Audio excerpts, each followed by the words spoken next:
भी 15-20 मिनट का रंग संवाद जो भी हमारे यहाँ भागलपुर का तिथि आते हैं, तो मैं आदरणीय रफीक भाई से अनुरोध करूँगा कि अपनी रंग यात्रा अपने अनुभव बच्चों के साझा करें, जैसे और आपके मन में जो भी सवाल हो वो भी करें।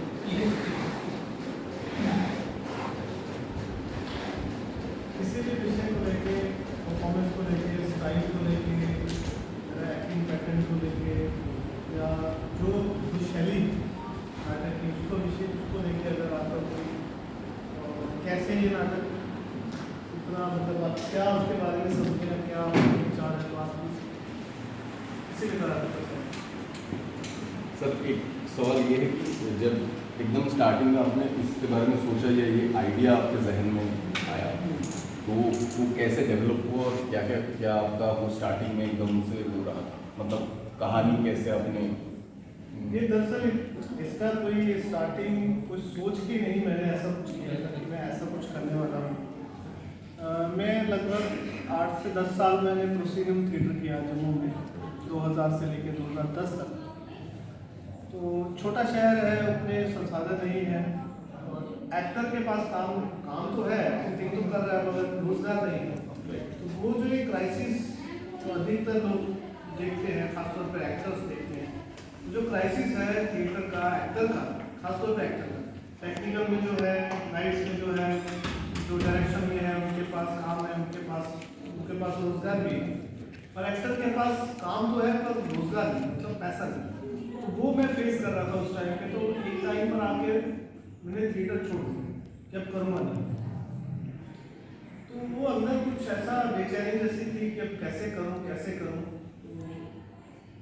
कई सारे प्रयास किए, छोटे नाटक बनाए, 3 लोगों के, 4 लोगों के, खुद का पैसा लगाया, पर कंटिन्यू नहीं हो पाया, शो नहीं हो पाई। तो फिर अंत में मैं अकेला रह गया, अब मैं कैसे करूँ उसके ऊपर सोच रहा था। तो ये लगभग 1-1.5 साल में इसी विचार में सोचता रहा कि मैं कैसे करूँ। एकल मैंने पहले भी किया था, पर वो एकल मतलब मोनोलॉग जैसा, मतलब इस तरह का नहीं था। तो फिर उसके बाद मैं कुछ समय बच्चों के साथ स्कूलों में जाके काम करता था। तो बच्चों के साथ काम करते करते मेरा ये विचार बना कि ये खेल की तरह इसको किया जा सकता, कहानी कहने के तरीके से, कहानी सुनाने के तरीके से। तो कहानी सुनाते सुनाते वो किरदार बन जाए, तो उस फॉर्मेट में इसको बनाना शुरू किया। तो जब शुरू किया, देखा, जाके एक्सपीरियंस किया, तो बहुत अच्छा लगा। कुछ चाहिए भी नहीं, कुछ भी नहीं करना है, बस आप लोग बैठो, मैं यहाँ शुरू कर देता हूँ, कहानी सुना देता हूँ। तो उसका जो तत्व होने चाहिए नाटक के, वो भी अगर जनरेट होते हैं, अगर उसका प्रभाव भी पड़ता है, तो कम चीज़ों के साथ भी नाटक हो सकता है। तो ये वहाँ से स्टार्ट। तो इनिशियली आपने जम्मू में शो किए ज़्यादातर? हाँ, मैंने इसकी शुरुआत जम्मू से की। मतलब स्टार्टिंग के 150 शो मैंने अपने जम्मू डिस्ट्रिक्ट आसपास में किए। फिर उसके बाद मैं आगे पीछे के शहरों में जाने लगा, दूसरे राज्यों में जाने लगा। 2010 से लेकर 2013-14 तक मैं ऐसे आसपास के स्टेट, जम्मू कश्मीर, पंजाब, हरियाणा, हिमाचल, बीच में 1-2 बार 2011 में पहली बार कलकत्ता गया, फिर कलकत्ता के बाद फिर वहाँ से बुलाया, फिर 2013 में, 2014 के बाद फिर मैं इसको पूरे भारत में इसे घूमने लगा। जब कॉन्फिडेंस आ गया कि नहीं, अब इसी से मैं सर्वाइव भी कर सकता हूँ, इसको लेके ट्रैवल भी कर सकता हूँ। पर ये ऐसा नहीं हो सकता कि कोई चीज़ मतलब सोच के नहीं क्रिएट की जा सकती। आप कोई चीज़ बनाते हैं, उसको जब आप कुछ क्रिएशन करते हैं, कोई आर्ट क्रिएशन करते हैं, तो वो आप ले जाते हैं, उसको डिस्प्ले करते हैं, लोगों के सामने ले जाते हैं। सारी चीज़ें तो आप पर डिपेंड नहीं है, मतलब खासतौर पे हमारा जो काम है, बाकी जो आर्ट फॉर्म्स हैं वो तो मैं अलग तरह से मानता हूँ, उनका अलग पैरामीटर है। ड्राइंग, पेंटिंग अलग है, डांस अलग है, म्यूजिक अलग है, उनके जो इम्पैक्ट है वो अलग है, उनके लिए मतलब उनका एरिना बिल्कुल अलग है, उनके लिए अलग अलग तरह के स्पेसेस हैं, अलग अलग तरह के एवेन्यूज हैं। पर थिएटर जो है, थिएटर पूरी तरह से ऑडियंस ओरिएंटेड, परफॉर्मेंस ओरिएंटेड, और सीधा जब तक ऑडियंस उसको रिसीव नहीं करेगी तो वो पूरा ही नहीं। मतलब हम लोग यहाँ 3 साल 2 साल आप बैठ कर कुछ काम करते हैं, कुछ बनाते हैं, तो मगर उसके बाद जब आप कोई परफॉर्मेंस बनाते हैं यहाँ तक तो ठीक है, मगर वो पूरा होता है जब ऑडियंस के बीच में जाता है, और उसके बाद भी ऑडियंस कैसे रिसीव कर रहा है, ऑडियंस पे उसका क्या इम्पैक्ट हो रहा है, और क्या आप उससे कुछ आपकी लाइफ आगे बढ़ रही है कि नहीं बढ़ रही है, बहुत सारी चीज़ें, तो वो सब चीज़ें देखनी पड़ेगी हमें, तभी हम समझ पाएंगे कि हम कितना कर रहे हैं, कितना सही, कितना क्या है। सर अपने इनिशियल थिएटर आपने स्टार्ट कैसे किया उसके बारे में मुझे बताया, तो कैसे शुरू हुआ आपका थिएटर? स्टार्टिंग की जो जर्नी स्टार्ट जैसे आप लोग थिएटर कर रहे हैं, ऐसे पढ़ रहे हैं, ग्रुप थिएटर कर रहे हैं, मैं भी ऐसे थिएटर शौक से करने के लिए स्कूल से शुरू किया, फिर कॉलेज में गया, कॉलेज में किया, फिर ग्रुप कॉलेज के दौरान ही वहाँ के ग्रुप थिएटर पता चले, नाटक देखना शुरू किया, वहाँ से मतलब एक लत लग गई कि नाटक करना है, क्यों करना है ये नहीं पता कि नाटक क्यों करना, वो अच्छा लगता है, तो नाटक करने लगे, अब करते ही जा रहे हैं नाटक, वो तो ठीक है, अच्छा तो लग रहा है, कुछ हो नहीं रहा, जब कैरियर नहीं, घर वाले परेशान हैं, फैमिली वाले परेशान हैं, सब लोग बोलते हैं कि चलो पढ़ाई तो कर रहे हो, नाटक तो कर रहे हो, आगे क्या करोगे, नाटक लेके करोगे क्या, नौकरी मिल जाएगी तुमको, क्या कर लोगे, जॉब मिल जाएगा, आप तो पढ़ाई कर रहे हैं, मैं तो पढ़ाई भी नहीं कर रहा था, तो इधर उधर मैं तो कई बार कॉलेज से बंक करके मतलब 2-2 महीने कॉलेज ही नहीं जाता था, बस नाटक घर में बोलता था कॉलेज जा रहा हूँ, ये कर रहा हूँ, वो कर रहा हूँ, कॉलेज का टूर है, ये टूर है, वो टूर है, तो ये तो हम सब जो नाटक से जुड़ते हैं तो ऐसे पैशन से ही आते हैं ना, हम फायदा नुकसान थोड़ी ना देखते हैं कि क्या फायदा क्या नुकसान, हम तो खुशी से जाते हैं, हमें अच्छा लगता है बस, तो पर एक टाइम पर आकर सोचना पड़ता है, जब आप एक एज में आ जाओगे 25, 27 साल, 28 साल, तो आप तो अकेले नहीं हो ना, अकेले तो ऊपर से टपके नहीं हो, घर परिवार है, माता पिता भाई बहन, आपकी जिम्मेदारियाँ, आपका सामाजिक दायरा, आपके आसपास जो लोग हैं, आपको उनकी बातें सुननी पड़ती है, उनसे मिलना पड़ता है, वो पूछते हैं आप क्या करते हो, क्या नहीं करते हो, तो ये सब चीज़ें हमारे साथ जुड़ी हुई। तो मैं तो किसी को सलाह नहीं देता कि तुम पागल हो जाओ नाटक के लिए, घर बार छोड़ दो, भाग जाओ, मैं कहता हूँ कि हमें पहले अपनी जो जिम्मेदारियाँ हैं, क्योंकि नाटक अगर हम ऐसा करेंगे कि अपनी जिम्मेदारियों से भाग जाएंगे, घर में हमारे परेशानी चल रही है, घर में खाना नहीं है और हम नाटक जिंदाबाद कर रहे हैं, तो सबसे बड़े मतलब मूर्ख तो आप ही, तो आप तो दुनिया को सिखा रहे हो, पहले आप तो सीखो। तो मैं यही राय देता हूँ कि अपना घर परिवार देखो, अपने जिम्मेदारियों को देखो, उसके बाद नाटक करने आओ, और वो अगर नहीं कर पा रहे हो, अगर आप सिर्फ ये कह रहे हो कि हमें नाटक से प्यार है, हमें नाटक करना है, तो उसके बाद में आपके घर में कि माँ परेशान है, भाई परेशान है, दीदी परेशान है, और आप उनकी जिम्मेदारियों से भाग रहे हो, तो आप नाटक के साथ भी झूठ बोलते, तो कोई क्रांति नहीं होती नाटक करने से। नाटक होता है, नाटक जीवन को जोड़ता है, और इसको कई लोग बोलते हैं कि हम दुनिया बदल देंगे, तो वो एक खुफली बात है, आप अपने आप को बदल सकते हो, दुनिया को बदलना होगा तो बदलेगी। तो मेरा पहली बात वही है आपसे कि पहले हमें वही स्टेज में आके पहले ही सोचना पड़ेगा रोजगार क्या है, थिएटर से पढ़ाई कर लो, कोई जॉब देख लो, प्राइवेट काम कर लो, कुछ कर लो, अगर पैशन है, अगर लगता है कि मुझे नाटक करना है, तो आपको उसके लिए रास्ते भी खुद ढूंढने, कोई आके आपको नौकरी नहीं देगा, कोई आके आपको सपोर्ट नहीं करेगा, कुछ नहीं करेगा, बस आपको करना खुद ही पड़ेगा। तो ये यहीं से मैं स्टार्ट किया था, मुझे समझ में आ गया कि ये तो कुछ होने वाला है नहीं, ना मेरे पास डिग्री है, ना डिप्लोमा है, मेरे पास कोई काम नहीं है, मेरे पास एक ही काम है कि मैं नाटक कर सकता हूँ, एक्टिंग कर सकता हूँ, उसी के ऊपर मैंने फोकस किया।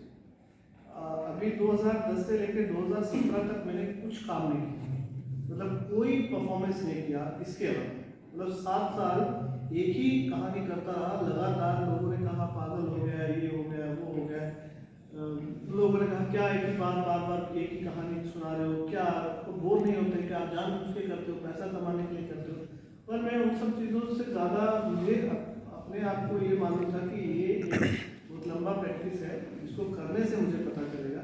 मुझे बहुत पहले जब 300-400 शो हुए थे तब भी मुझे लोग कहते थे इसको बंद कर दो, अब ये आगे नहीं होगा, पर अब इतने शो करने के बाद अब मेरा एक अलग विजन है इस प्रोडक्शन को लेके, अब मैं इसको अलग तरह से सोच पा रहा हूँ।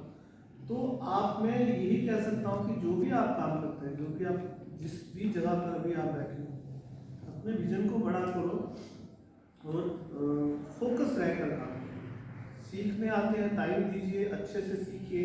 उसके बाद में आप उसको कैसे इम्प्लीमेंट कर सकते हो, कैसे एक्सप्लोर कर सकते हो, उसके ऊपर सोचने की जरूरत है। अभी मैं कुछ दिनों से एक नए कंसेप्ट के बारे में सोच रहा हूँ, उसके ऊपर मैं काम भी कर रहा हूँ।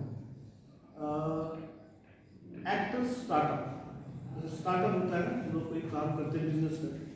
तो मैं कई जगहों पर देश में एक्टर्स के साथ काम करता हूँ। तो मैंने एक कंसेप्ट, मुझे प्रसन्ना जी से आइडिया मिला था, उनके साथ 6 महीने मैंने काम किया था। तो उनका भी ऐसा कंसेप्ट है कि वो 2-4-5 लोगों को बुलाते हैं, अपने पास रखते हैं, उनको बोलो चलो तुम एक्टिंग करो, मैं तुमको बीच बीच में आके सिखाऊंगा। तो बीच बीच में आके सिखाते हैं, उनका काम देखते हैं, फिर वो उसको बोलते ठीक है, अब तुम सीख गए हो, ये तुमने बना लिया, अब तुम जाओ और तुम 3 लोग हो। और अभी मेरे रिसेंटली उनका एक प्रोडक्शन चल रहा है, वो बड़ा इंटरेस्टिंग है कि वो अपना पैसा दे, उनके पास 4 एक्टर आए, एक NSD रिपेट्रिस आया, एक कहीं और से आया, कोई और आया, तो सभी अपना जॉब छोड़ के आए। तो उन्होंने कहा कि 6 महीने मेरे साथ हैं। तो 6 महीने से वो 4 लोग एक ही नाटक पे काम कर रहे हैं, सिर्फ 1.5 घंटे का परफॉर्मेंस है।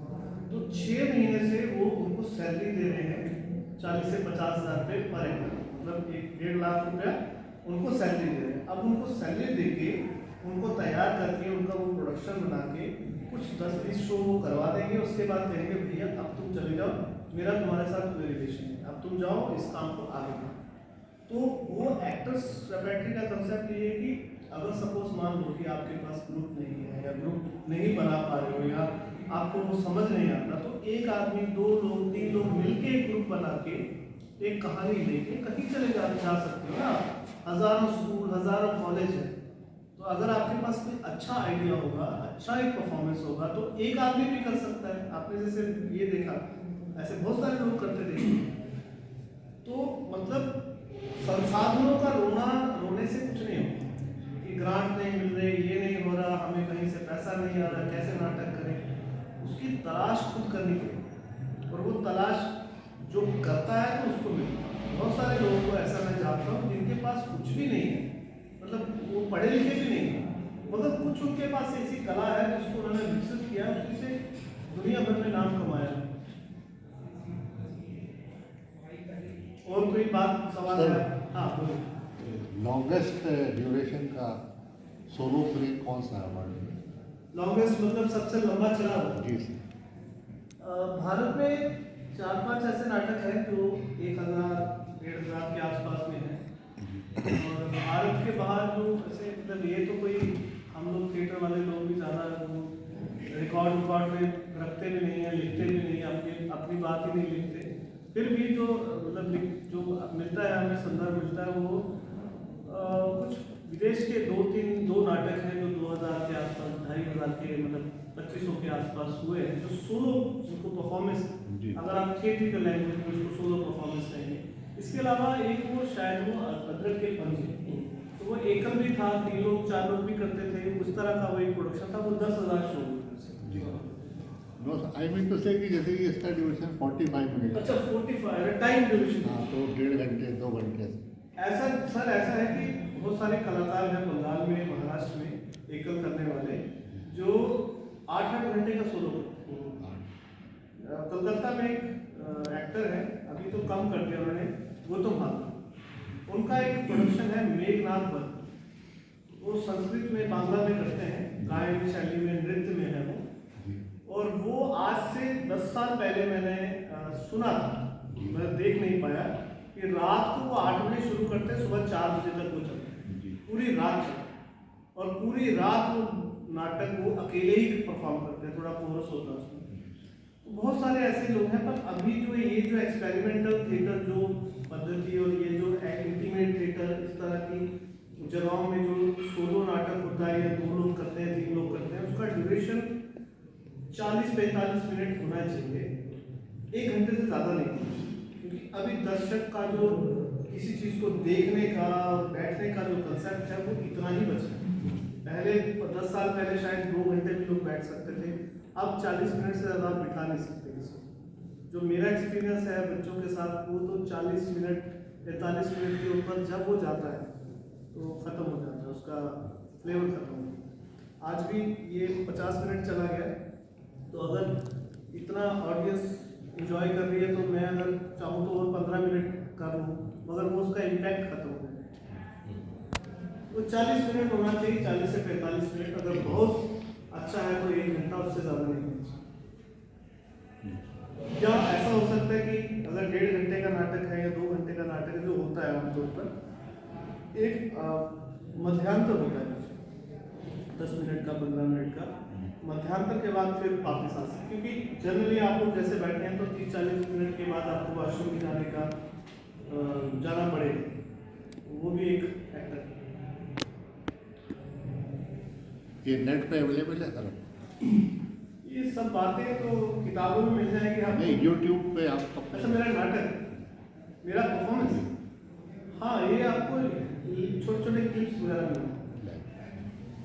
कोई एक्टिंग फॉर्म को लेकर कोई सवाल है आपका जो आपको आपके? हाँ सर, मेरा सवाल था कि आपने जो स्टूडेंट से मजदूर, मजदूर से टीचर, टीचर से सरपंच के जो एज गैप को आपने एकदम 1 मिनट में चंद पलों में जो अपनी बॉडी में उतारा है, और वैसी सरपंच की, टीचर की, स्टूडेंट की टोन में अपनी टोन भी चेंज की है, और जो रियल किरदारों के रियल इमोशन को जिया है एकदम जैसे वही है, तो सर ये कैसे किया सर? ये एक तो जो मॉडर्न एक्टिंग का जो अगर उसके मेथड को लेकर करेंगे तो वो तो बहुत सारे अलग अलग मेथड है, और जो हमारा भारतीय नाटक की परंपरा है उसमें अभिनेता जो है वो एक किरदार को या एक भाव को थोड़ी देर के लिए वो धारण करता है, फिर वो बदल भी सकता है उसको, उसके लिए कोई ज़्यादा उस पर डूबने की जरूरत नहीं। मतलब जैसे मैं एक गमछा सर पे रख रहा हूँ तो ये हो रहा हूँ, ऐसे कर रहा हूँ तो ये हो रहा हूँ, ऐसे ही कई लोग जो विधायक होंगे आप देखेंगे कि अभिनेता जो है थोड़ा सा अपनी भाव भंगिमा को बदल के भी वो किरदार बनता है, उसमें वो पूरा घुसने की जरूरत नहीं है। जैसे मतलब अगर वेस्टर्न थ्योरी के हिसाब से देखें कि आप कहते हैं कि हमें किरदार में करना है, तो किरदार में अभिनेता उस किरदार को करता है, वो उस किरदार को उसका अभिनय करने से शुरू करता है, और धीरे धीरे धीरे वो उस जगह तक पहुंच जाता है जहाँ पे वो जाता है। तो सर ये मतलब कोई जैसे नहीं, इसकी कोई टेक्निक, इसकी कोई आप थ्योरी यूज करी या खुद का नहीं, इसकी कोई टेक्निक नहीं, मैंने इसकी कोई जो आप नाम दे रहे हो उस तरह की चीजें ये करते करते होता है। जैसे आपने फर्स्ट टाइम किया होगा ये नाटक, जैसे 10-15 आप किसको हो गए, तो उस टाइम इतना अच्छा नहीं हुआ होगा जो करते करते अभी जो चीजें अभी तो है एक 10-20 नहीं, मैं तो कह रहा हूँ कई बार 300-350 शो करने के बाद भी फंबल होने लगता है, वो हो जाता है, कई बार मैं इमोशन से बाहर आ जाता हूँ, कई बार लगता है कि मुझे यहाँ फील करना है, यहाँ पे मुझे पिताजी के दृश्य है वहाँ पे वो भाव लाना है, और वो हो ही नहीं रहा वहाँ पे, तो उस समय मैं क्या कर सकता अभिनेता? जब उस लय में जाता है तो जितना मर्जी कोशिश कर लो, एक बार आपने वो टूट गया ना, उसके बाद वो फिर अभिनय करने का अभिनय कर रहा होता है, वो उसके साथ नहीं जुड़ नहीं पाता। तो ये पूरा एक मतलब एक ऐसा रिदम है, और जो पद्धति या जिस मेथड की आप बात कर रहे हो, मैं कई समय तक मैं कंफ्यूज रहा इसी परफॉर्मेंस को लेके, इसी पद्धति को लेके कि जो मैं कर रहा हूँ क्या वो रियलिज्म है, क्या वो रियलिस्टिक एक्टिंग है, या कौन सा मेथड है। तो मैंने कई सारे रेफरेंस देखने के बाद मुझे समझ में आया कि ये मैं इस फॉर्म में कर नहीं सकता जो मॉडर्न एक्टिंग, क्योंकि मॉडर्न एक्टिंग करने के लिए जो जैसे आप 2-3 नाम आप जो आमतौर पर आप पढ़ते हैं, स्टानिस्लॉवस्की, माइसनर, ये जो नाम है, तो ये इनका एक्टिंग मुझे लगता है मंच पर ज़्यादा कारगर है, मंच के उस परिवेश के अंदर ज़्यादा कारगर है। पर मैंने उनके मेथड को स्टानिस्लॉवस्की के बात को ले ली कि अगर मान लो कि तुम ही वो किरदार तुम्हें बनना है, तो मेरे साथ कई दफ़ा ये हुआ कि मैं सोच रहा हूँ कि ये मेरे पिताजी हैं और ये पिताजी मेरे मर गए, अपनी मैं मेमोरीज को यूज़ कर, तो मैं इतना ज़्यादा उसमें घुस जाता हूँ, इतना वो कंट्रोल ही चला जाता है, और फिर मुझे निकलने के बाद इतना तकलीफ में रहता हूँ, सर मेरा घूम जाता है, दर्द होने लगता है, उसके बाद उसका शो करने में मुझे थोड़ा टाइम चाहिए।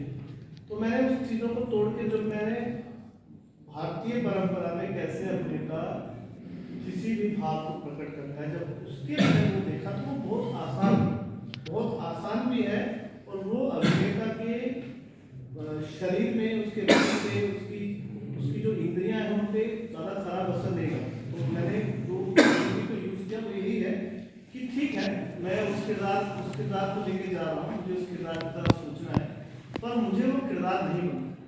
मुझे वो याद रखना है कि मैं वो किरदार नहीं बनूंगा, मैं बस उसकी तरह अभिनय करूँगा। वो करते करते मेरे वो भाव उस किरदार के आ रहे।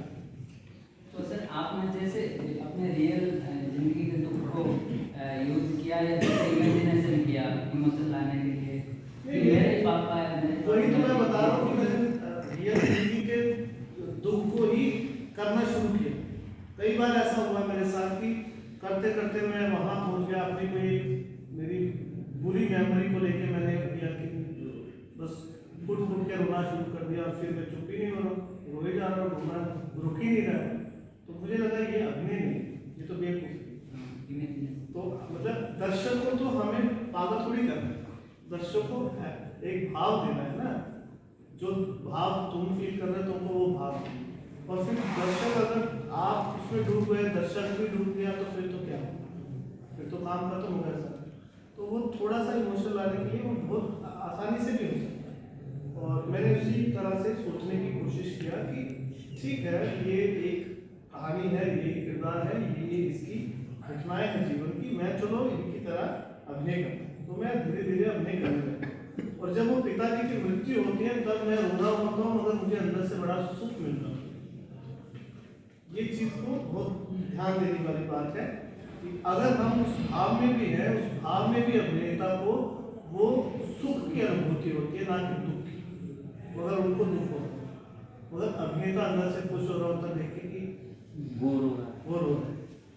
तो ये थोड़ा सा कंट्राडिक्शन है हमारे पद्धति में और वेस्टर्न थिएटर की पद्धति में। कि जो कथारसिस की बात है, तो कथारसिस होने पर अभिनेता भी रो रहा है, वो भी रो रहे हैं, दोनों रो रहे हैं। तो वो जो है वो हमारी इस पद्धति उसको तोड़ती है। अगर हम अपने पुराने जैसे को याद करके उन चीज़ों को यूज करके हम रियल में सुना, तो हम भी नहीं निकल सकते और ऑडियंस भी नहीं निकल सकते। तो इमेजिनेशन के थ्रू हम इमेजिनेशन मतलब सिंपल भाषा में आपकी बात सही है। इमेजिनेशन, उसके साथ साथ इमेजिनेशन से थोड़ा ऊपर जाना है। इमेजिनेशन ठीक है, आपको उनको इमेजिन कराने के लिए आपको इमेजिन कराना है, मगर तीन चीजें हैं, एक आप है अभिनेता, दूसरा दर्शक है, तीसरा आपको किरदार है।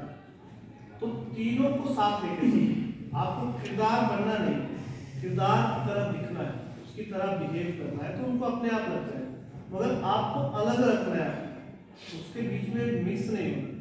मैं अभी प्रसन्ना जी की एक किताब के ऊपर तो बंगाल में टूर पे था, तो 15-20 जगह हमने पास किया, तो उनका बड़ा अच्छा, मैं बड़ा प्रभावित हुआ। कई सारे मेरे डाउट्स क्लियर हुए उनकी चीज़ों को लेके। तो वो बोलते हैं अपनी किताब में, उनकी आप किताब पढ़िएगा, तो वो बोलते हैं कि जो किरदार है वो तुम्हारे अंदर नहीं। इंडियन में मतलब बाहर का जो पद्धति है वो कहती है कि किरदार तुम्हारे अंदर है, उसको बाहर निकाल। और वो कहते हैं किरदार कहाँ है, किरदार कहीं आसमान में, हवा में, ठीक है, वो तुम्हारे अंदर नहीं, उसको बाहर से अंदर लाओ, बाहर से अंदर लाओ। ये वेस्टर्न मेथड कहता है अंदर से बाहर, कहता है बाहर से नहीं, बाहर से भीतर किया। तो वो कहीं ज़्यादा सस्टेनेबल और बहुत आसान मेथड है। उसके ऊपर क्या मतलब किसी के साथ कोई कंट्राडिक्शन नहीं है। कई जगहों पर वो स्टानिस्लॉवस्की को भी बहुत अच्छा बोलते हैं, कई जगह पर उसको कंडेम भी करते हैं। वो जब उन्होंने लिखा वो टाइम मोड था, आज का टाइम मोड है। मगर हमें ये देखनी है एक्टर के तौर पर कि हमको किस चीज़ की सुविधा होती है। मतलब ये नहीं कह रहा कि मेरा मेथड है, मुझे जिस मेथड में खुशी हो रही है मैं वो मेथड को यूज़ करूँ, जिसमें मुझे सुविधा है, जिसमें मुझे आसानी है, जिससे मेरे दर्शक तक मेरी बात आसानी से पहुँचे।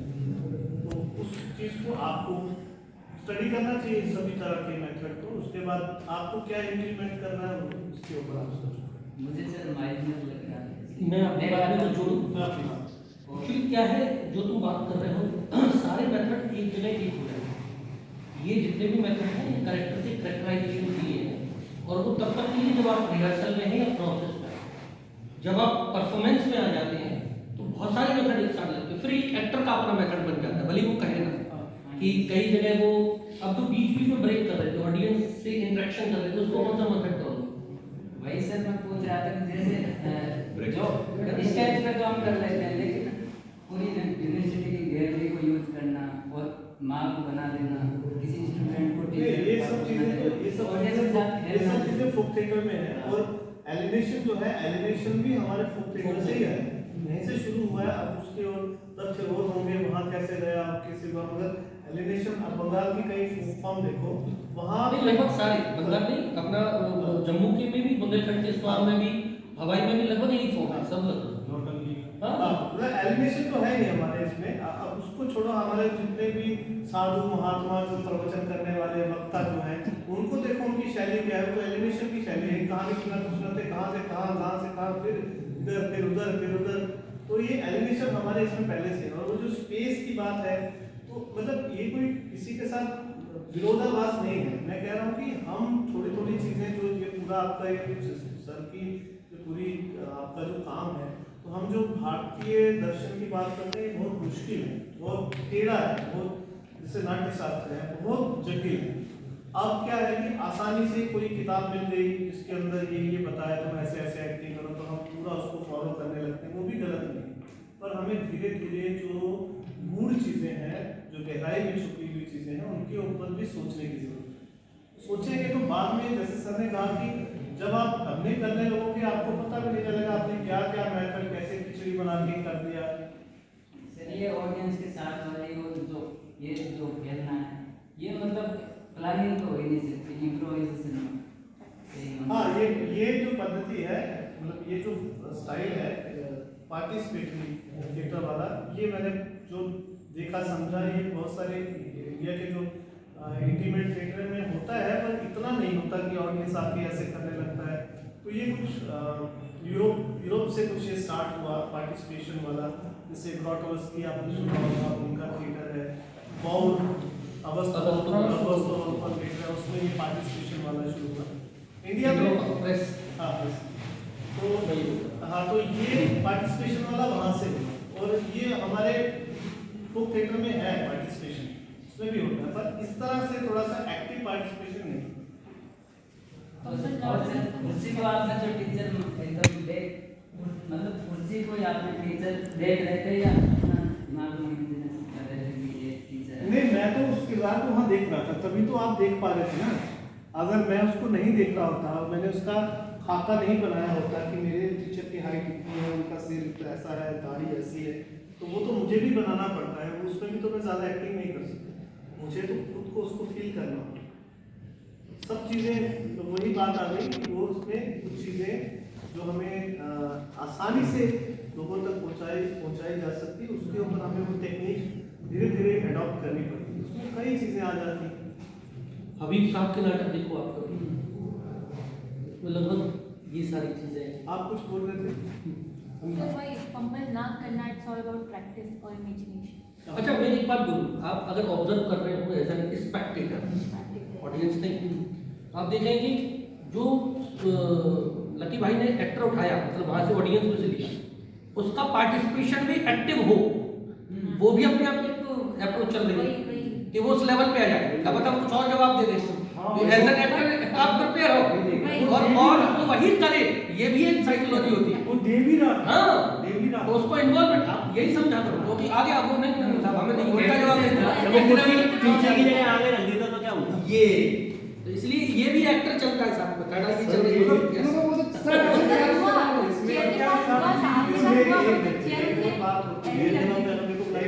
बहुत इंटरेस्टिंग होता है, क्योंकि ये तो आज जहाँ भी मैं कर रहा हूँ जिस केस में, सारे नाटक देखने वाले, करने वाले, आर्ट से जुड़े लोग, उनको वो डिसिप्लिन पता है, उनको वो लाइन भी पता है कि अगर इसने बुलाया तो एक्टिंग करवा रहे हैं।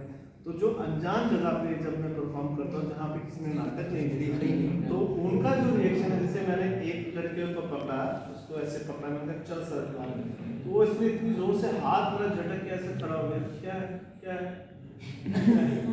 तो मतलब कई बार ऐसा हुआ कि वो भाग गया वहाँ से, अब मैं उस मूवमेंट पे मेरे पास 10, 20, 30 चीजें पहले से तैयार होनी चाहिए। होती है कि वो मैं ये करेगा तो ये होगा, वो करेगा तो ये होगा, ये करेगा तो ये होगा।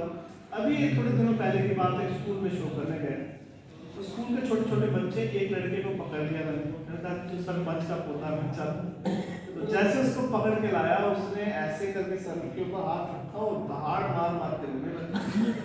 मैं डर गया, सर ये तो मतलब बच्चा डर गया तो सब चुप हो गए। मैं उसके पास गया, ऐसे करके जैसे हाथ लगाया ना उसको, वो उसने हाथ झटक के ऐसे ऊपर भाग गया, एक सीढ़ी थी, सीढ़ी चढ़ के ऊपर भाग गया और वहां जाके बोला सर ये जो मेरा दादा है ना रोज बीड़ी पीता है, दारू पीता है सर, ये मेरे को कॉपी के लिए पैसे नहीं देता है। अब मैं समझा अच्छा ये तो इम्प्रोवाइज कर रहा है। तो मैं उसको बोल रहा नहीं सर ये झूठ बोल रहा है, ये बड़ा बदमाश है। वो जैसे मैं बोले जा रहा हूँ वो डायलॉग ऐसे करते करते उसने 10 मिनट निकाल दी। अब मैं बूढ़ा हूँ, अब मैं सीढ़ी चढ़ नहीं सकता हूँ, सीढ़ी चढ़ के ऊपर आ नहीं सकता हूँ, तो ये भी मेरे को सोचना पड़ेगा कि अब मैं ऐसे तो भाग नहीं सकूंगा सीढ़ी चढ़ के। फिर 10 मिनट के बाद मैंने कहा भैया तू मेरे से बड़ा एक्टर है, तू नीचे आ। तो उसको फिर नीचे लाया, उसको क्लैपिंग एक्टिंग करवाई उसकी, फिर मैंने वापस से शुरू। तो ये फॉर्मेट क्या है कि यहाँ पर आपकी लाइन आपको पता होनी चाहिए। इम्प्रोवाइज थिएटर में यही होता है कि लाइन छूटनी नहीं चाहिए, ऑडियंस को वहाँ से इधर से उधर से लाके वो एक्टर वहाँ कर ले। अगर अभी इस फॉर्म में उतना काम नहीं हुआ देश में, अभी जो थिएटर हो रहा है मोस्टली प्रोसीनियम थिएटर हो रहा है, तो प्रोसीनियम थिएटर में इस तरह का पार्टिसिपेशन, इस तरह के एक्सपेरिमेंट नहीं हुए और होने चाहिए, क्योंकि यहाँ पे मुझे लगता है कि आपके इस बैठ में बहुत सारे ऐसे ऑडिटोरियम नहीं है, तो हमें इसी तरह के इंटीमेट स्पेस पे करना पड़ता है। तो इंटीमेट स्पेस पे करने पर ये सुविधा है कि हम इस तरह के एक्सपेरिमेंटेशन कर सकते हैं। तो जब आप करें और बेहतर चीज़ों को और बेहतर ढंग से आप कर सकते हैं। सर जैसे 1724वां शो आज कंप्लीट हुआ, तो किसी भी मोमेंट में ऐसा लगा है कि ये एकदम एक मैकेनिकल सा बन गया है, या और अगर लगा है तो उसको कैसे ब्रेक करके आप बाहर आए हो, या एक ही चीज़ आप करते जा रहे हो? ये वाला मैकेनिकल तो हो सकता है, क्योंकि वो इसलिए सकता है कि मैं एक ही आदमी हूँ, मैं उसी जर्नी को जानता हूँ, मैं उस जर्नी को बार बार जीता हूँ, सेम जर्नी को। पर उसके साथ साथ मेरे जो प्लस पॉइंट है वो ये है, इसके कारण ये मैकेनिकल नहीं हुआ कि हर दिन मेरे पास एक नया स्पेस और नया ऑडियंस है। उस कारण से क्या होता है कि जो मैं फील कर रहा हूँ, अब मैं जो फील कर रहा होता तो मैं उनकी आंखों में देख रहा होता कि मेरे उस एक्सप्रेशन से वो क्या फील कर रहे हैं। तो हर रोज मेरा जो एक्सपीरियंस, जो वहाँ से आने वाला एनर्जी है वो बदल जाता है। तो उस वजह से मेरा जो थॉट प्रोसेस है उस कैरेक्टर को लेकर या उस कहानी को लेकर वो भी चेंज होता है। और दूसरी बात है कि मुझे नहीं लगता कि 1000 शो 2000, 3000, 5000 ये कोई नंबर हो सकता है कैरेक्टर को एक हाइट तक पहुंचाने का, क्योंकि मैं हर दिन कोशिश करता हूँ कुछ ना कुछ नया उसमें जोड़ने की, ऐड करने की। तो जिन लोगों ने नहीं देखा है, आप लोगों ने नहीं देखा, आपके लिए तो वो प्रोडक्शन होना चाहिए। ऐसे ही बहुत लोग हैं, बहुत लोगों ने नहीं देखा, तो उनको मैं दिखाना चाहता हूँ। और उसके साथ साथ जैसे आपने कहा कि एक चैलेंज होता है, तो वो चैलेंज भी तो मुझे बहुत कुछ सिखाता है कि कैसे तुम करोगे। आप बताओ कल तुमने पिताजी के सीन को ऐसे किया, आज तुम बताओ कैसे करो। कल तुमने मास्टर का ऐसे किया था, आज दिखाओ तुम कैसे करते हो, क्या तुम नया करते हो। तो ये मेरे साथ जो द्वंद्व है वो मुझे लगता है वो मुझे और पावर देता है और बेहतर करने। मुझे इसमें एक बात लगती है भाई कि मैकेनिकल नहीं होगा ये। कुछ दृश्य को अगर छोड़ दो तो जहाँ जहाँ ऑडियंस से लाइव इंटरेक्शन है वो ऑलवेज नयापन रहेगा, क्योंकि ऑडियंस को नहीं पता कि क्या उसने देखा नहीं, वो अपने हिसाब से रिएक्ट करेगी और उसका रिएक्शन आपका हमेशा साथ में होगा। तो वहाँ मैकेनिकल की संभावना है नहीं, क्योंकि वहाँ फॉर्मेशन ऐसा है प्ले। जहाँ जहाँ संभावना है वहाँ एक्टर का काम है, तो उसको कैसे ताज़ा रखना है। तो 50% तो मुझे नहीं लगता, क्योंकि हमेशा वो ऑडियंस बदल रही, दृश्य बदल रहा है, इंटरेक्शन बदल रहा है, कभी कोई बच्चा कुछ और कर दे तो उसमें बल्कि ताजगी ज़्यादा है।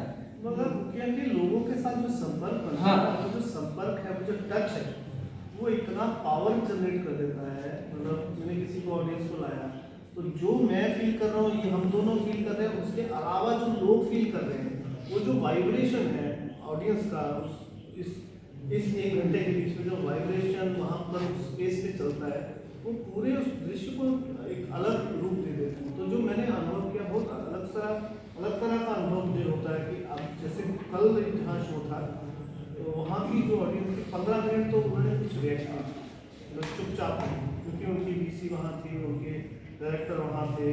अब थोड़ा डिसिप्लिन में थे, टीचर लोग नहीं करना, उसको डराया हुआ था बच्चों को। 15 मिनट के बाद फिर मैं जाके जो उनकी डायरेक्टर थी उसी के साथ पहले मैंने इंटरेक्शन किया। तो जब उनको हंसी आई तो उसके बाद सब हंसने लगे। फिर मैंने एक जगह बोल भी दिया बीच में कि भाई इतना सीरियस क्यों हो रहा है, नाटक देख लो, हंसो जरा, मज़ा करो। फिर धीरे धीरे ऑडियंस खुलना शुरू हुई। तो हर ऑडियंस का अलग एक मतलब तरीका है। तो मुझे हर दिन जाके लोगों को देख के पहले समझना पड़ता है कि कैसे लोग हैं, यहाँ का माहौल कैसा है। थोड़ा थोड़ा वो ऑब्जर्वेशन करने से थोड़ा और जोड़ पाता हूँ अपने आप को उनके साथ। कला में जैसे RMB यूनिवर्सिटी ये कला की है, तो यहाँ का आपको बहुत आसानी मिली। अपने मतलब गांव में जहाँ पे कोई थिएटर वगैरह में जानते नहीं, वहाँ पे जाके दिक्कत होती होगी? नहीं, दिक्कत नहीं होती कोई। क्या होता है कि जैसे इस तरह का रिस्पॉन्स यहाँ मिला, निश्चित सी बात है कि ऐसा सब जगह नहीं मिलेगा। पर जो जगह बिल्कुल नहीं भी है, जहाँ पे लोगों को नाटक के बारे में नहीं पता, तो पहला मैं 10-15 मिनट उनसे बातचीत करता हूँ, उनको समझाता हूँ नाटक कैसे होता है, एकल नाटक ये है, ये नाटक ये है। तो बातें करते करते उनको अच्छा देखो मैं अभी ये बन रहा हूँ, ये मैं बन रहा हूँ, देखते रहो कैसे बनता हूँ, कैसे बनता हूँ, देखो बन गया। तो वो खेल जैसा लगता है, तो वो कहानी अपने आप जोड़ लेती है। क्योंकि मैं जा रहा हूँ स्कूल में या कॉलेज में, यूनिवर्सिटी में, या किसी बड़े लोगों के बीच में भी जा रहा हूँ, तो मैं ठेकेदार की बात कर रहा हूँ, सोसाइटी के अंदर चल रहे प्रॉब्लम की बात कर रहा हूँ, तो वो सब उस कहानी में जुड़ जाती है, क्योंकि उनके आसपास की कहानी। तो ये बहुत इंपॉर्टेंट है कि आप क्या कहानी, क्या स्टोरी, क्या कंटेंट लेके जाते हो। अब बहुत सारी चीज़ें थिएटर में जुड़ गई, पर अभी भी 2 चीज़ें सबसे ज़्यादा ज़रूरी हैं, आपकी तथ्य जो कहानी है और आपका अभिनय। तो दोनों का अगर स्ट्रांग होते हैं तो बाकी सब चीज़ें कमज़ोर भी होती हैं, चल जाती हैं। पर अगर ये दोनों में से एक चीज़ भी कमज़ोर होती है, कहानी कमज़ोर होती है, अभिनेता कमज़ोर होता है, कुछ भी कर लो आप, कोई भी मैजिक कर लो उससे, पर वो कभी भी स्टोरी से बहुत फर्क पड़ता है ना। स्टोरी और अभिनेता, कहानी और अभिनेता, ये 2 चीज़ें तो सबसे इम्पोर्टेंट है। जैसे कहानी, अभिनेता और दर्शक, इन तीनों का तो होना पहले अनिवार्य है, तभी तो नाटक होगा। उसके बाद आप लाइट ले आओ, म्यूजिक ले आओ, संगीत ले आओ, जितने रंग है भर सकते हो। पर अगर ये जो मेन बेस है, अगर इसमें से एक भी कमज़ोर हो। और सर आप किसी बच्चे को पकड़ोगे कि स्टूडेंट बन जा, सरपंच का पोता बन जाए, तो सर अगर 20 साल से कम बच्चे को पकड़ो, उसको कला का ज्ञान नहीं, तो हिचकिचाएगा, आएगा नहीं, या वो और ज़्यादा मजा आता है। आप तो बढ़िया बच्चे जो शांत हो। ये स्कूलों में बहुत हुआ है बेटा, स्कूलों में छोटे छोटे बच्चे, उनके वीडियो क्लिप देखना कभी। नहीं, वो संवाद बदल जाते हैं ना। आप मैंने उसको पकड़ा कि ये रात को लड़की को आई लव यू बोल रहा था, मतलब बच्चे हैं तो उनके साथ अलग तरह का होगा। रात को ये PUBG खेल रहा था, ये हो रहा था, वो हो रहा था। बच्चे के हिसाब से बात है। ऑडियंस के हिसाब से कौन नहीं थी? सर मेरा एक क्वेश्चन था। एक जो पोते वाली बात बताई, एक बार मेरे को कोई पोता मिला नहीं। एक बेचारा 50-55 साल का एक अंकल जो बड़े मजे ले रहा था, उसको मैंने पोता बना लिया। फिर उसके बाद जब उनको बोला कि आई लव यू बोल रहा था, अरे क्या कर रहे हैं, पीछे बैठे क्यों मर मारा भैया। बोला देखो धर्मपत्नी जी, ये झूठ बोल रहे हैं, ऐसा कुछ नहीं है, मैं सिर्फ आपको आई लव यू बोलूँ। और सर जैसे अमेरिका में जेल में है ना, कैदियों को ऐसी सजा दी जाती है कि एक मूवी को बार बार दिखा कर उनको मतलब मार दिया, ऐसा मतलब प्रैक्टिकल हुआ है, आपने सुना होगा। हाँ। तो मतलब ऑडियंस के लिए तो ठीक है कि बार बार देखेगा तो बोरिंग होगी, लेकिन क्या एक्टर पे भी होता है क्या रिपीटेशन बार बार ये शो करने से आप बोरिंग हो, या हाँ ये नई जगह होता है, खासतौर पे प्रोसीनियम में थिएटर में होता है, क्योंकि वो एक जो एरिया है वो एक फिक्स एरिया है, सब चीज़ें एक जैसी आती हैं। लाइट को यहाँ से आना, यहाँ से आएगी, वो ऐसा कपड़ा पहन के आएगा, वो ऐसा ड्रेस पहन के आएगी, ऐसा पर्दा उठेगा, तो सब चीज़ें तो एक जैसी हो रही। एक तो ये कारण है। दूसरा, अभिनेता के जो संवाद है वो बदलते नहीं, एक जैसे संवाद रहते हैं। एक जैसा मूवमेंट कंपोजिशन रहता है, पर ये तो फॉर्मेट ही अलग हुआ ना। कल आज मैं इस बॉक्स में कर रहा था, कल मैं ग्राउंड में करूँगा, तो मेरा जो देखने का नज़रिया है, अब जब मैं चिल्ला रहा हूँ, ठेकेदार नहीं आया, आज मैं यहाँ चिल्ला रहा था, कल ग्राउंड में चिल्ला रहा हूँ, तो क्या पूरा फील चेंज नहीं हुआ? हाँ सर, यहाँ के लोग उसको फील कर रहे थे कि हाँ असल में ही बात काम चल ही रहा है कंस्ट्रक्शन का, तो कहीं पे ऐसा हो कि काम नहीं चल रहा है तो वो नहीं, वो फील उसके हिसाब से हो जाता है। मैं ये कह रहा हूँ कि ये जो पूरा स्पेस की बात है ना, स्पेस के हिसाब से आप कोई भी नाटक करो, जो भी आप नाटक कर रहे हो, अगर प्रोसिनियम थिएटर में करोगे अलग होगा, अगर आप इस गैलरी में करोगे अलग होगा, किसी नुक्कड़ पे जाके करोगे अलग होगा। स्पेस तो नाटक को बदल देता है। वो एक, ये तो एक रियलिस्टिक स्पेस है ना, सब कुछ रियल जैसा लगता है, उसमें वो चीज़ें बोर होने की गुंजाइश बहुत कम है। और वो आपके ऊपर भी डिपेंड करता है कि आप कितना करना चाहते हैं। अगर तुम्हें मज़ा आने लगेगा तो बोर नहीं होगा। वही सर कल ही बताया था आपने, नाटक और रंगमंच में क्या अंतर है। नाटक इज ऑल अबाउट प्ले, खेलना, तो उसमें बोर नहीं हो सकते आप, इम्प्रोवाइज कर लेंगे हर चीज़ों को, प्ले है ना, वो तो गेम खेल रहे हैं। बट रंगमंच जो है वो इट्स अ परफॉर्मेंस, तो वहाँ फिक्स होता है, वहाँ बोर हो सकते वो हैं। स्पेस है बेटा, हाँ, वो स्क्रिप्ट है, वो स्पेस है। हाँ। तो इस नाटक की आपने लोक नाटक देखे, आपने कितने ऐसे नाटक किए जो प्रोसिनियम के अलावा किए? यही आप नए हो ना, ये पुराने बच्चे बैठे हैं, ये लोग कम से कम 38 शो निषाद के किए हैं, और ऑडियंस होती थी 7,500, 6,000, 5,000, पूरा एक्सप्रेशन सब बदल जाता था। और आधा घंटे तो नाटक बाइंड होने के बाद सीता मैया के साथ फोटोएं चल रही थी, राम सीता लक्ष्मण की टीआर पे चले, हनुमान को कोई पता नहीं करवा है ना, ऑडियंस में बिल्कुल 7,500 गाँव में किया हम लोगों ने, गाँव में मध्य प्रदेश का कोई गाँव का, ये बंद हो जाएगा, मध्य प्रदेश का कोई गाँव का अंचल नहीं छोटा था, निशान की बात करें आराम से। इसके अलावा ये जो परफॉर्मेंस तैयार हुई है, जिसको आप आधुनिक अपने में कह सकते हैं, बहुत सारी धाराएं हैं, उसके बारे में जो अभी चल रही है, आप थोड़े से कम आए हो। हम लोगों ने शुरुआत से इन लोगों को लोक रंगमंच जब पढ़ाया, तो मदारी का खेल, जादूगर का खेल, अलग अलग ये सब वीडियोस दिखाए आपको, स्वांग, नौटंकी, रामलीला, रासलीला। अगर आप उनको देखें तो आपको मालूम चल जाएगा 15% कहाँ का ये नाटक का डिजाइन का फॉर्मेशन कहाँ है, कहाँ इसमें आधुनिकता है। और बाकी ये सब एलिमेंट्स होने के बाद नाटक, जैसा भाई ने कहा, 3 ही महत्वपूर्ण बिंदु है इस नाटक से। सबसे बड़ी जो सीखने वाली चीज़ है वो आपके लिए है दर्शक, अभिनेता और विषय वस्तु। विषय वस्तु पावरफुल है, रविन्द्रनाथ टैगोर है। फिर उसको मॉडिफाइड डिजाइन कैसे किया, ये एक्टर का काम है। फिर एक्टर खेल कैसे रहा, इसको बहुत बोर भी कर सकते हो आप 2 मिनट में, 15 मिनट बाद ऑडियंस चली जाती है। और यहाँ पे भी जब जिस जोन में बैठे थे बीच में सब सीरियस नोट पर थे, कोई इस पर कोई सरेंडर करने के मूड में नहीं थे। आप ऑडियंस को ऑब्जर्व किया करो कभी as an actor, surrender actor करवाता, पर एक्टर एक जादूगर हो जाता है, फिर वो जो चाहेगा वो होगा, जिसको रुलाना है उसको रुलाएगा, जिसको हंसाना है उसको हंसाएगा। यही क्षमता, यही सम्मोहन कला है। तो जो आप जो धारा है मूल रूप से इसको थोड़ा सा पढ़ने की आवश्यकता है, थोड़ा सा रेगुलर रहो, बहुत लेट आए हो तो असली बात ये है ना। अभी तक तुम्हें ये सब कंसेप्ट क्लियर हो जाते हैं अगर तुम 2 महीने लेट ना हो। क्वेश्चन है, ये तो आप ओपन थिएटर में कर रहे हैं क्योंकि इसमें आपका 2 थिएटर मिक्सिंग है, एक मेथड एक्टिंग का, एक लोकनाट्य का। तो अगर आपको बहुत सारे मेथड है, चलो ठीक, मतलब 2 चीजें हमें जहाँ तक, अगर आपको यही शो आपको प्रोसिनियम थिएटर पे करना पड़े तो फिर आप उसमें पब्लिक को कैसे इन्वॉल्व करके आए? मैं करता हूँ इसको ऐसे करता हूँ कि जैसे बंगाल में सब जगह प्रोसिनियम थिएटर होता है लाइट वाइट का, तो मैं जब वहाँ जाता हूँ करने के लिए, तो मैं ऐसा बोलता हूँ कि ठीक है ऑडियंस ऐसे ही बैठने दो, पर ऐसा करो कि ये जो स्टेज है, आधी स्टेज पे आप 30 चेयर लगा, 25-30 चेयर लगा, या अगर बच्चे हैं तो उनको ऐसे बिठा दो, या लोग ऐसे बैठना चाहते हैं ऐसे बैठो। तो बंगाल में लोग ऐसे करते नहीं, उनका तो पूरा रिवाज है, वो ऐसे आते हैं नाटक देखने, सुंदर कपड़े पहन के टिकट खरीदते हैं, बैठते हैं आराम से। तो मैं उनको बुलाता हूँ तो आते नहीं शुरू में, तो अभी धीरे धीरे प्रैक्टिस हो गया, अब 15-20 लोग ऊपर बैठते हैं, तो जो ऊपर बैठते हैं उनको मैं ज़्यादा छेड़ता नहीं, उनके साथ बातचीत करता हूँ। तो अगर जो नीचे होते हैं उनको पकड़ के ऊपर ले, जो नीचे बैठे रहते हैं उनको ले जाता हूँ।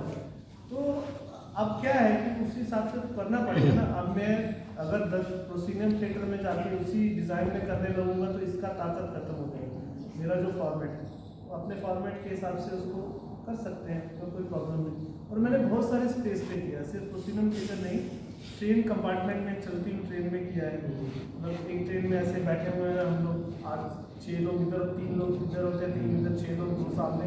मैंने कहा भैया बैठे हुए तो 10 मिनट अगर टाइम है तो चलो मैं कहानी सुनाता हूँ, तो सुनाओ।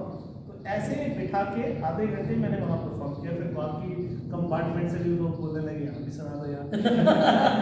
ये AC कंपार्टमेंट में था, नॉन AC में नहीं था। तो बहुत सारे स्पेस, छत के ऊपर, घर के अंदर, कमरे के अंदर। एक बार अभी 2-3 साल पहले मुझे एक आदमी ने फेसबुक पे चैलेंज किया, भैया आप तो बड़े अलग अलग ऑडियंस में करते हो, तो मेरे घर पे आके करो, मैं क्यों नहीं कर सकता। मैंने पूछा कितने लोग हैं, बोला मैं अकेला हूँ। करो। तो मैंने 1-2 दिन सोचा, फिर मैंने सोचा चलो नया अनुभव होगा। तो मैंने बोला भैया पैसे लगेंगे, ऐसे नहीं करो। बोला हाँ मैं पैसे दूंगा, मैं इतनी फीस है, हाँ मैं दूंगा। मतलब ठीक ठाक आदमी था। तो उसको भी लगा कि नाटक देखने वाला था, वो थिएटर का ऑडियंस था, उसको लगा कैसे करेगा एक आदमी, ये कैसे इंटरेक्शन करेगा, कैसे पार्टिसिपेशन करेगा। तो जाके मैं आधा घंटा बैठा, उसके घर को देखा, उस स्पेस को देखा। फिर उसके घर में एक कुत्ता था, अब कुत्ता बार बार भौंक रहा है, कमरे के अंदर रखा है, फिर भी भौंक रहा है। उस चीज़ को भी बीच में जोड़ना था, कुत्ते के मुंह तक बंद नहीं कर सकते, उसको आवाज़ आ रही तो भौंकेगा ही। अब वो एक कॉर्नर में जाके बैठ गया वो व्यक्ति, उसने सामने शराब का एक गिलास और पी रहा है, अब नाटक भी। अब मैंने जब शुरू किया मुझे पता नहीं था कि शराब पीने वाला है। वो तो नाटक, उसको क्या, उसको बोला मैं तो देखूंगा भाई, तुम करो। अब उसने एक पैग रख लिया और गिला और बोतल नीचे रख लिया, एक पैग पी लिया। अब मेरी कहानी शुरू हुई। अब मैंने 10 मिनट तो कुछ बोला ही नहीं, बस बैठा ही रहा, बस मूवमेंट करता रहा। वो बड़ा इरिटेट हो रहा है कि अब कुछ शुरू नहीं हो रहा, शुरू क्यों नहीं हो रहा। 10 मिनट इधर उधर घूमता रहा, 1-2 बार उसके साथ आई कॉन्टेक्ट किया। अब उसके दिमाग में चल रही कहानी कि क्या हो रहा है। फिर 10 मिनट के बाद धीरे धीरे शुरू किया। तो अब उसको जैसे ही मैं सीरियस मोड पे चला गया, उसको लगा यार ये तो गलत कर दिया, वो गिलास उसने नीचे रखा। अब वो बैठ गया। अब मैंने पहले वाले 15-20 मिनट वहाँ रहा, उसके बाद में मैंने कहा चलो अब इतना यहाँ हो गया, अब इसके आगे का हम यहाँ करेंगे, बाहर जो गैलरी आपकी है, चलो तो गैलरी में चले गए वहाँ की। तो 3 अलग अलग स्पेस पे किया, उस कमरे में किया, गैलरी में किया, फिर एक और कमरा था वहाँ पे किया। फिर एक सीन था जहाँ पे उसके फादर की डेथ होने के बाद बोलता है कि अब मैं कहानी नहीं सुनाऊंगा। तो किचन के बाहर इतना सा स्पेस था, तो मैंने कहा अब आप यहाँ खड़े रहिए, मैं यहाँ खड़े। ऐसे खड़े खड़े वो आखिरी के 10 मिनट का संवाद उसके साथ। तो क्या है कि एक्सपेरिमेंट करने की कोई लिमिट नहीं है, आप एक्सपेरिमेंट करना चाहिए, आपको नई चीज़ों को एक्सप्लोर करना चाहिए। बस वो है कि जिस दिशा में हम देख रहे हैं, एक ही तरह से सोच रहे हैं किसी चीज़ को, उसको ब्रेक करने की ज़रूरत है, तभी हम कुछ नया सामने दृश्य पाएंगे। चले सर आपने जो पिताजी को मतलब मर गए, वो वही सीन क्यों ऐड किया, कुछ और भी कर सकते थे। कहानी का हिस्सा है ना वो, कहानी तो ओरिजिनल कहानी वही। जिंदे होते तो, हाँ जिंदे होते कहानी में होता तो वैसे होता। मैंने तो ओरिजिनल कहानी का आइडिया लेके उसको बनाया। अब क्या है कि नाटक तो एक चीज़ का नाम नहीं है। जैसे जीवन में खुशी है, गम है, दुख है, तो सभी भाव तो आने चाहिए ना।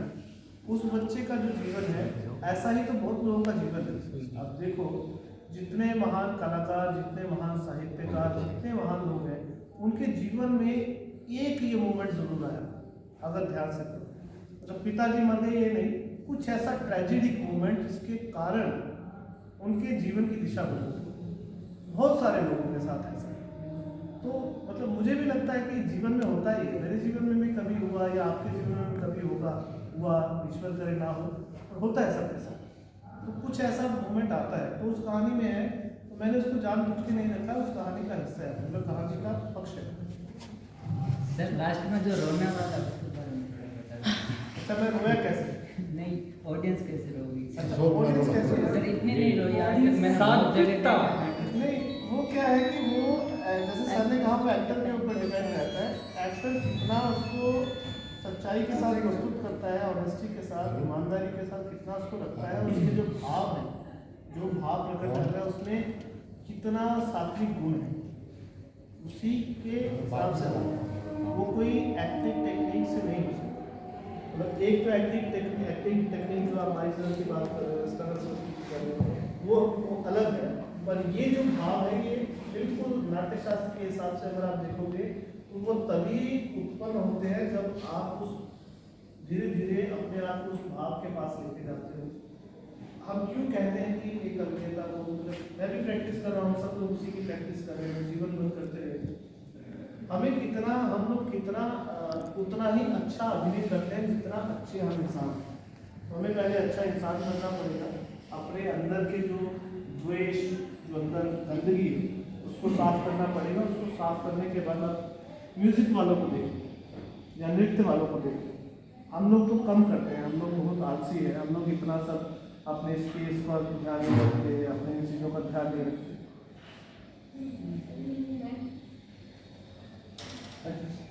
तो जो सही में जो आर्ट को प्रैक्टिस करते हैं लोग, वो इतने शुद्धता के साथ, मतलब शरीर की शुद्धता के साथ मन की शुद्धता, तो आपका वो भाव की बात यहीं से है। वो भाव हम धीरे धीरे, इससे भी उच्च भाव है, ये तो बिल्कुल सतही लेवल का है, इससे बहुत अलग अलग तरह के आयाम है इस भाव के। तो वो आयाम उसकी एक साधना है, उसकी एक तपस्या है, हम लोग पूरी उम्र वही करते हैं। तो टेक्निक यहाँ काम नहीं आता मेरे हिसाब से। मैंने देखा 2-3 बार टेक्निक, अब मैं बिना भाव के जाके भी आंसू निकाल सकता हूँ, सिर्फ अपने मतलब ब्रीदिंग एक्सरसाइज के साथ निकल सकते हैं आप, मगर भाव नहीं पैदा हो सकता। सर जो आपने है ना मतलब बहुत जगह कर लिया है, तो आपको मतलब ऑडियंस की रिक्वायरमेंट की तरफ से आपने जो भी किया उस माहौल से किया, आपकी कभी ऐसी मतलब विचार है कि मेरे को ऐसी ऑडियंस हो, ऐसा माहौल हो, तो मैं बहुत अच्छी तरीके से इस नाटक को, और मतलब अभी ऑडियंस की तरफ से 100% बहुत अच्छा नाटक है, लेकिन आपका नजरिया अभी भी कुछ बाकी है कि इस नाटक में ये चीज़ें सुधार सकता हूँ, या और भी कुछ सीखना है या बाकी है, या ऑडियंस को अगर थोड़ा बहुत पढ़ा लिखा ऑडियंस होता है, थोड़ा बहुत मतलब थोड़ा बहुत ज्ञान, जैसे किताब का ज्ञान, थोड़ा बहुत बेसिक नॉलेज अगर ऑडियंस के पास होती है, और मुझे एक स्पेस ऐसी मिलती है जिसमें ज़्यादा डिस्टर्बेंस नहीं। ये आज नाटक करते करते बीच में लास्ट वाले दृश्य में बहुत डिस्टर्बेंस हो रहा था, तो उसमें बहुत सारी जगह पॉज थे, मतलब 15-15 सेकंड के, 20-20 सेकंड के, तो वो आज मैंने पॉज लिए, क्योंकि अगर पॉज लेता 10 सेकंड तो वो जो ऊपर से साउंड आ रही थी वो साउंड उसको डिस्ट्रैक्ट कर देती, डिस्ट्रैक्ट कर देती। तो मैं बीच में घंटी बज रही है, तो कुछ आवाज़ आ रही है, तो लोग ऊपर ऑफिस में बात कर रहे हैं, तो वो मेरे साथ साथ ऑडियंस को भी डिस्ट्रैक्ट कर रही है। तो फिर मैंने उसको ऐसे करके जोड़ा कि वो उसकी सुनाई ना दे, तो लगातार बोलता रहा कंटिन्यू। वो पॉज बहुत ऐसे, जब पिता की मृत्यु होती है ना, एक जगह पर मुझे ऐसा हो जाता है कि ऑडियंस पूरा सुन्न हो जाती है, कि वो आता है लड़का वहाँ खड़े हो जाता है, और खड़े होके वो कुछ नहीं बोल रहा है, उसका हाथ ऐसे वो फ्रीज जैसा हो गया, सिर्फ मेरा होंठ बज रहा है, तो आंखों से मैं उस दृश्य को बना रहा हूँ कि यहाँ कुछ हुआ है, यहाँ कुछ हुआ है। मतलब ऑडियंस को पता है कि यहाँ कुछ हुआ है, ऑडियंस बिना उसके उस सारी चीज़ को लेकर मतलब ऐसी सिचुएशन बन जाती है। 15-20 सेकंड जब मैं खड़ा रहता हूँ बिना कुछ बोले, तो मतलब ऐसा लगता है, ऑडियंस कहती है कि हम सांस भी ना लें, कहीं डिस्टर्ब ना हो, ऐसी चीज़ बन जाती है। तो वो उसके लिए मैं अगर इंटीमेट, जैसे ये आज करने वाले थे पर वो सारे लोग यहाँ नहीं आ पाते, इसलिए हमने नीचे किया। ऐसी अगर स्पेस मिल जाए, इंटीमेट स्पेस, और सेलेक्टेड ऑडियंस हो 20-30, 40-50 लोग, तो वहाँ पे ज़्यादा मज़ा आता है। अच्छा सर, अगर मतलब गवर्नमेंट ऑफर देगी, जैसे आप जो चाहो मंच मिलेगा, अपनी ऑडियंस मिलेगी, जो चाहो वैसा मतलब सब कुछ मिलेगा, तो आप क्या ऐड करोगे नाटक में, और कैसे ऐड करोगे? मतलब उसका इस नाटक को और कैसे आप और भी आप चाहोगे तो आप क्या ऐड कर देंगे, मसाला क्या डालेंगे? नहीं हो सकता, वही है नहीं, ये वाला तुरंत ही खत्म हो ये फीलिंग ही नहीं आया। मैंने किए हैं बहुत बड़े बड़े शो किए हैं जहाँ पे मुझे हवाई जहाज का टिकट मिलता है, बड़े होटल में ठहराते हैं, बड़ा मंच मिलता है, सब चीज़ें मिलती हैं, मगर ऑडियंस के साथ वो कलेक्शन ही नहीं बनता जो आज यहाँ बनता है। तो वो हम लोग मजबूरी में करते हैं, कई बार पैसों की जरूरत है तो हम लोग कर देते हैं, पर असल में आप भी देख लेना कि जब आप नाटक करोगे, आप सब लोग जो सर आपकी बात बता रहे हैं, जो आपने गाँव-गाँव में जाकर नाटक किया, गाँव-गाँव में लोगों के साथ किया, उसका भाव और जो आप किसी कमर्शियल स्टेज पे करोगे उसका बहुत अंतर है ना, कि वो लोग आपको इतना प्यार देते हैं उसका कोई आप वापिस नहीं लो। मैं एक चीज़ जोड़ूँ, आपको मालूम संजय और अंशुल एकदम बोले कि वहाँ स्पेस है, डिस्ट्रक्शन होगा, कट जाएगा, तो 1 मिनट के लिए जस्ट ख्याल आया कि हाँ यहाँ पे भी होना चाहिए, लेकिन मेरे में मन में था कि होना वहीं चाहिए। फिर मैंने कहा आप लकी भाई से पूछो, लकी भाई ने कहा वहीं होगा। अब देखिए होने को यहाँ पे हो सकता है, लेकिन उसकी जो खूबसूरती है वो वहीं है। कैसे? ऑडियंस जितना परफॉर्मेंस देख रहा है वो तो ठीक है, हमारी जो ऑडियंस है उसको भी तो संस्कार देखना है, उसको भी तो संस्कार देना है। क्या सारे कॉमेडी नाटक दिखाओगे अशोक आनंद को? क्या सारे वैसे ही नाटक दिखाते रहोगे सारी ऑडियंस को, बच्चों को, कि गाना आना, महावीर चरितम, बुंदेलखंड विद्रोह, ये भी तो दिखाना है। तो आज एक बहुत बड़ा लेसन बाकी ऑडियंस को भी मिला, और आपके साथ में नहीं बैठा था, उनका थॉट आपको मालूम है मैं रूमों में जा जाके पंखे बंद कर रहा था, उसका भी साउंड आ रहा था, लाइट आ रही मैं वो बंद कर रहा, यहाँ के पंखे बंद करके गया। परीक्षा में बातें चल रही हैं, मैंने कहा शांत नहीं हुई, तो मैंने बाहर से गेट लगाया। और जो बीच बीच में टेक्सचर है वो अपने अशोक जी हैं तुम्हारे ललित कला के। तो ये होता है, तो मतलब एक एज एन एक्टर एक परफॉर्मेंस तो है ही, एज एन हम लोग जो थिएटर आर्टिस्ट है, स्पेक्टेटर, वो भी ये देखना कि हमें अपनी ऑडियंस तैयार करनी है, जो इस नाटक के माध्यम से सबसे बड़ा काम हो रहा है। क्योंकि सारे नाटक आप वो नहीं दिखाओगे, हमारे राम और जैसे आशुतोष राणा, ये सब कब एडिटिंग ऐसे प्रोडक्शन भी होगी। तो ऐसे प्रोडक्शन में अगर 10% मैं नहीं कह रहा कि अगर 50-100 लोग बैठे थे तो 10 लोग डिस्ट्रैक्ट हुए होंगे, लेकिन 90 वही थे, सफल है ये सारी। तो वाइंड अप करें। Yes, तो लकी भाई का एक बार बहुत बहुत अरे यार लास्ट क्वेश्चन।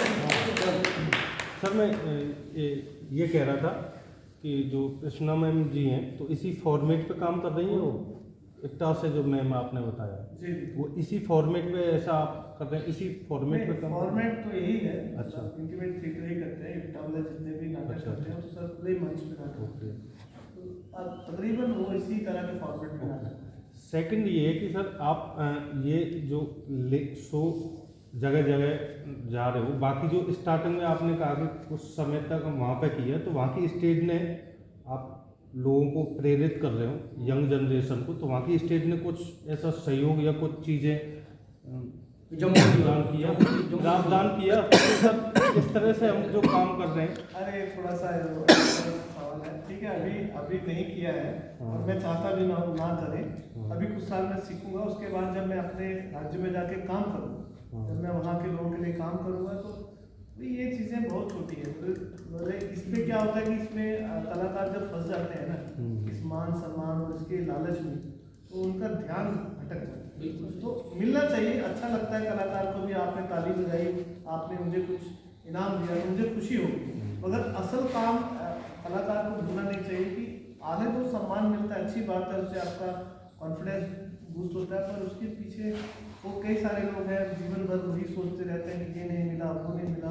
तो कला का जो असली मकसद है, जो लोगों के जीवन में कुछ सुधार लाने का है, वो कहीं ना कहीं पीछे छूट जाता है। थैंक यू, बहुत धन्यवाद। धन्यवाद।